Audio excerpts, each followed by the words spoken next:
বছরের প্রথম দিনে আবারও চুরির ঘটনা শান্তিপুরে। এবার মিষ্টির দোকান থেকে 40,000 টাকা নিয়ে উধাও চোরের দল। ঘটনাটি ঘটেছে শান্তিপুর থানার শ্যামবাজার এলাকায়।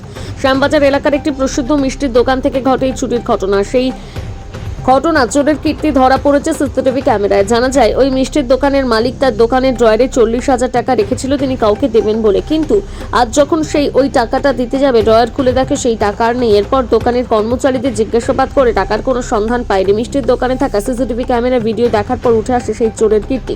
গত 23 তারিখ রাত আনুমানিক 2:30টার সময় এই চোর সাপ দিয়ে দোকানে ঢুকে সেই টাকা নিয়ে চম্পট দেয়। মোটর আর পরিপ্রেক্ষিতে শান্তিপুর থানায় একটি লিখিত অভিযোগ দায়ের করা হয়েছে। অভিযোগের ভিত্তিতে তদন্ত শুরু করেছে পুলিশ।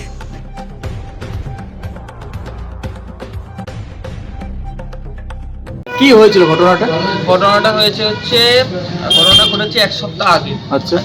এবার আমাদের পেমেন্টের টাকা আমাদের দোকানে ডয়ারে থাকে। এবার গতকালকে বাবার একজনকে পেমেন্ট টাকা রেখে রাখা ছিল 40,000 টাকা এক জায়গায় গোছ করে ডয়ারের নিচে। সেখানটায় টাকাটা একজনকে দিকে পেমেন্ট করতে গিয়ে দেখে যে টাকাটা নেই। আচ্ছা। এবার সেই টাইমে গিয়ে তখন আমাকে বাবা ফোন করে বলে এই ব্যাপার। তখন আমি এসে দোকানে সিসিটিভি ফুটেজে চেক করি। এবার আমি একটা ডেট বাই ডেট দেখতে দেখতে রাত্রিরে ডেট দেখতে 23 তারিখ ঠিক 2:30 নাগাদ এইখান দিয়ে ক্যামেরা যেখানে ফুটেজটা আছে এইখান থেকে একজন নীল রঙের মাস্ক পরে মাথায় টুপি পরে খালি গায়ে সেই ভেতরে আসে। এবার সে বিগত 50 মিনিট কি 40 মিনিট মতো ভেতরে ছিল, ফুটেজে সেটা পাওয়া যায়। এবার সেটা দেখে আনুমানিক সেই এই জায়গাটায় ড্রয়ারের আপনার এই জায়গাটাই সব কিছু চাবি ফাবি খোঁজফাজ করে সব কিছু করে টাকাটা ওখান থেকে নেয়। আচ্ছা, সে টাকাটা নিতে গেলে বলতে সে ড্রয়ারের কাছেই কনস্ট্যান্ট দাঁড়িয়েছিল। সব কিছু এখানে দেখেছে, সব কিছু নিয়েছে। এবার নিয়ে সেখান থেকে চলে যায়।